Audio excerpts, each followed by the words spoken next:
Let's dive into the real estate market for York Region for September 2024.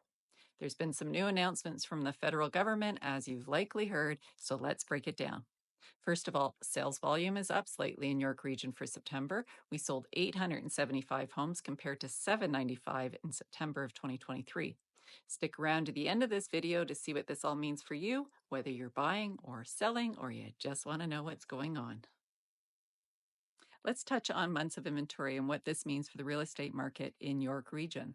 September 2024, we had 5.6 months of inventory, keeping us once again month over month in a balanced market. We compare this to September of 2023 when we had 4.2 months of inventory. So this indicates we have slightly more inventory this September versus last September. Months of inventory shows how long it would take to sell all the current homes in the market. Less than 4 months of inventory is a seller's market. 4 to 6 months is a balanced market where we are right now, and over 6 months is a buyer's market. It's calculated by dividing the active numbers of listings in a month by the number of sales that month. So simply put, the more inventory on the market, it's better for buyers, and the less inventory on the market, it's better for sellers, obviously. So with 5.6 months of inventory, York Region is staying balanced. So it's a great time for buyers and sellers to make a move. The average list to sale price ratio was 98% in York Region for September 2024, meaning properties sold very close to asking, just a little bit under. That's down from 101% last year, but last year included properties that were likely underpriced just to spur interest in on the property. On average, it took about 29 days September this year to sell a property in York Region, and that is up from 21 days last year. So again, if you're selling, expect it once again to take a little bit longer. Are you in the market to buy right now? Well, Bank of Canada rates, as you know, have dropped 75 basis points so far this year, and we are anticipating 2 more drops. Well, at least there's 2 more announcements, October 23rd and December 11th. And the economists are anticipating that the Bank of Canada will drop those 2 announcements. However, if not, it'll be early next year, they say. So a 5-year fixed rate right now is hovering between 4.14 and 4.79%, depending on where you're getting your quote. So since we do expect rates to drop further, it might be wise to buy with a longer closing date so you can benefit from future rate drops. Just something to think about. The average price for all home types in York Region for September 2024 was $1,263,790, which is down from September 2023 by about $70,000.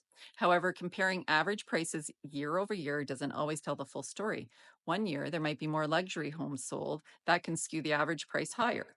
So while it looks like the market is cooling, that doesn't always necessarily mean every home type is dropping in value.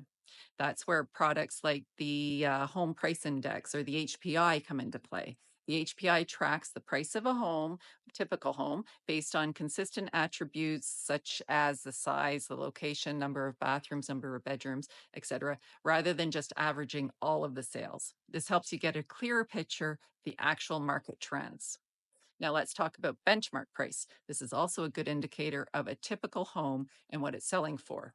In York Region, the benchmark price across all home types and properties is currently $1,303,200, which is less compared to last year by about 5%. For detached homes, the benchmark price is higher. It's just under $1.6 million, but that's also down approximately 5% year over year. While average home prices gives us a snapshot, it can be misleading. The HPI and the benchmark prices provide a much more accurate look at what's happening in the market, especially if you're trying to figure out a good time to buy or sell. In summary, September 2024 market stats continue to suggest stabilization. With the stimulus of the Bank of Canada cuts and recent announced mortgage rules being amended this December, the local real estate market will likely see more activity than we saw in Q3. More buyers are definitely out looking at homes in the last few weeks. They seem to be gaining more confidence. So, bottom line is your situation is unique. Macro level stats help guide us, but the general market update should be taken with a grain of salt. I work in all areas of the GTA, so if you want accurate market analysis or you want to know where the hidden opportunities lie, book a call with me. I'll give you the straight goods so you can make the best decision for your situation. Click the link in this video to set up a call and check out my other videos. I'll be back next month with another market update. Take care.